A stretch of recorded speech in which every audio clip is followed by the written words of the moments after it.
Well, Michael Schumacher for a while, and he's been out of coma. He's been in that condition for almost 6, 7 months.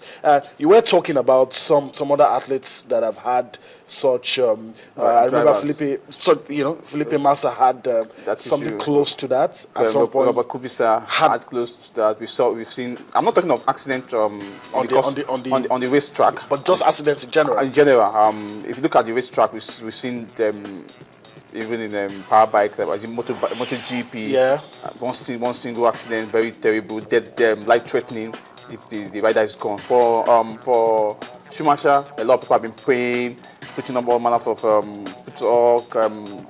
of wishes, ensure he comes back to. But I hope he's not planning on coming back to the racetrack. No. Because at this point, there the is sad nothing- news. The sad news for me is out of coma, but some are saying he may never make full recovery. No, he won't. I don't think he would because. His life may not be threatened now, but full recovery. But because he was in a situation that guy, where he's going to need a lot of hate. I'm very sure he's not going to be a normal person. No, it's not After definitely. this, because his brain This is the best time was- for him to just just say bye to Yeah, anything and that I has to think do the with hard work, family, like sport. the family is The only doing. sport he is entitled to do is just take a walk. Yeah, I think the Any- family is doing a good job trying to protect him from the spotlight. And they say, well, they thank everybody for their support, for their prayers. But he's been taken to a secure location. In Switzerland. He's going to stay in isolation for a while and continue his recovery from there. We just hope that Michael Schumacher would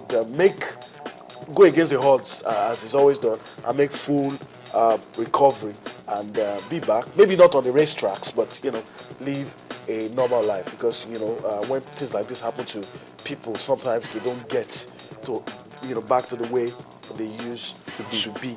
Okay, Nadi, we're on the home stretch now, and let's talk about the things we were talking about before we quickly went to the Globe Premier League.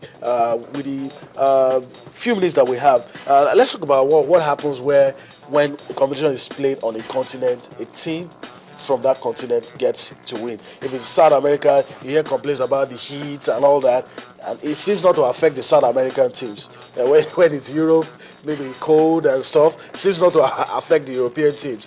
And the World Cup has always been between South American teams and European teams. Yeah. Yes.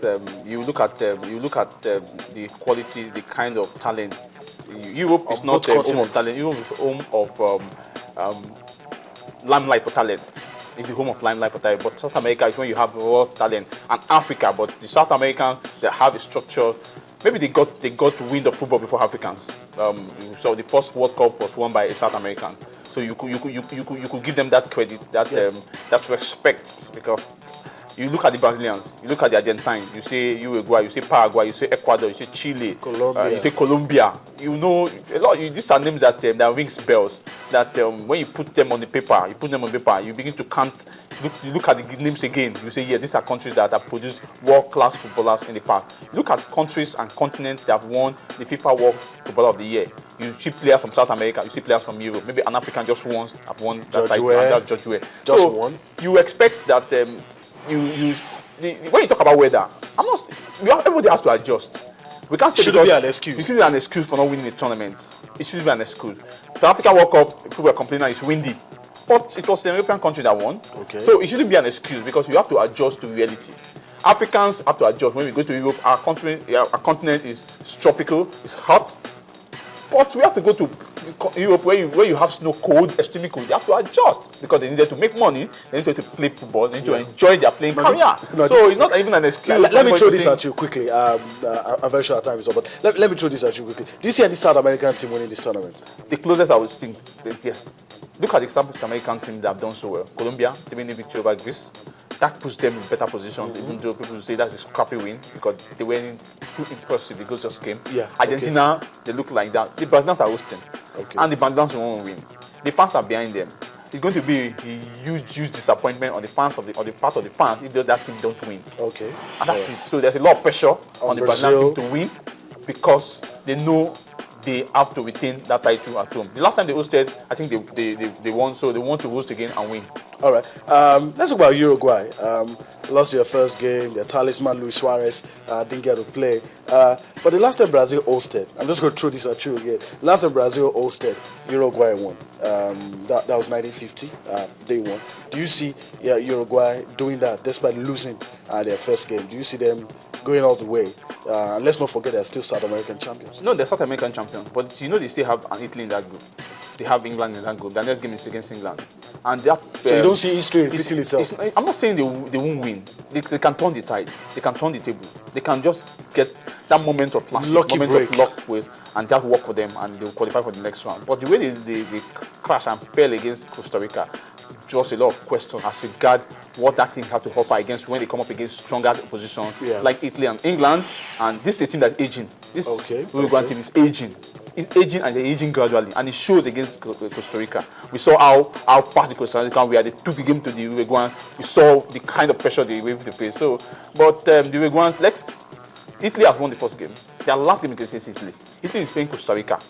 England is the next game for Uruguay. England lost the first game against it. England want to bounce back because the British media are waiting with their criticism of Coach Austin and his guys.